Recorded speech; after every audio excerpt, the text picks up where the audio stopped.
When I was selected for this event, the first thing I did, I went online and went to your brochure to learn a little bit more about your meeting. And so I looked at that photo and I thought, okay, that's showing a nice warm spring day, cherry blossoms in full bloom. And then from what I knew already about actuaries, I thought, aren't actuaries supposed to be able to predict the unpredictable? Right, so shouldn't your cover have looked more like this?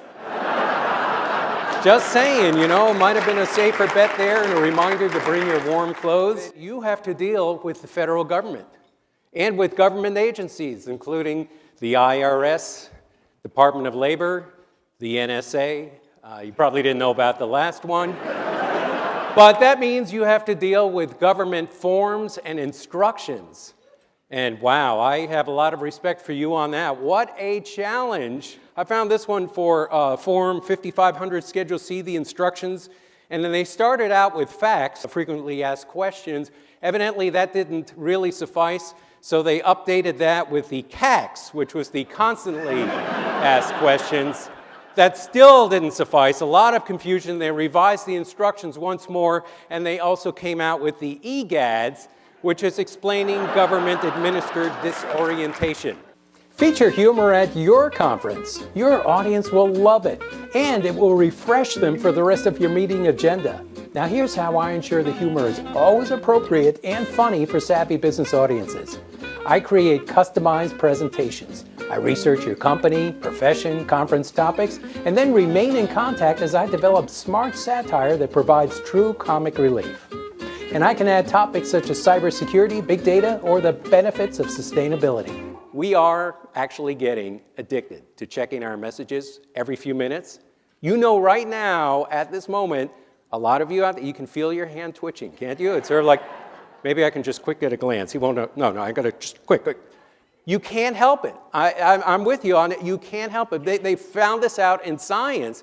Scientists showed that they were able to train a rat to learn a maze in record time by rewarding it with checking its messages. Well, here's what social media has done to our social skills. You've seen this, right? Two colleagues out for a business lunch, and instead of speaking with each other, they're engrossed in their phones. And you know what's really sad? They're texting to each other. I know, crazy, right? They could be making a Skype video call and then they could see each other's faces in their screens. So because of our addiction to social media and all the things that we have to do with our work, we need time management to try to balance all this out. And one of the most important components of time management is multitasking. Now, as you know, multitasking is the ability to perform several tasks simultaneously without paying sufficient attention to any of the tasks. That's what multitasking is. That's because our brain can't do more than one thing at a time. You want proof? We can't even walk and text without causing problems. Did you know this is true, that in London, they're actually putting pads on street lamps so people don't hurt themselves?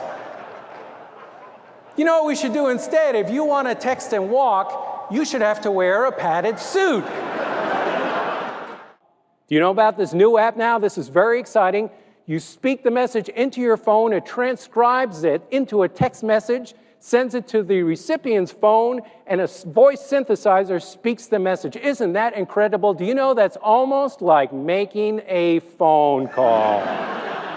Ladies and gentlemen, I cannot overemphasize the importance of cramming in as many acronyms into your communications as you possibly can, because it is a big time saver.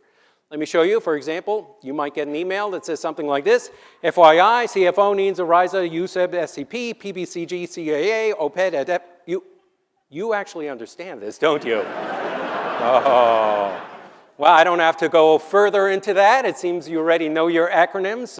In learning about what you did, I know some other things you have to do is you have to analyze businesses, learn the structure, and figure out how to do, projections of what they're going to do. So I thought you'd appreciate this. What if you had to do that same kind of approach to a family. So now we have the ever important prediction of statistics here. Here would be bathroom usage. The girls use it 60% of the time, mom 35%, boys 4%. Dad gets 1% of the time on your analysis on this.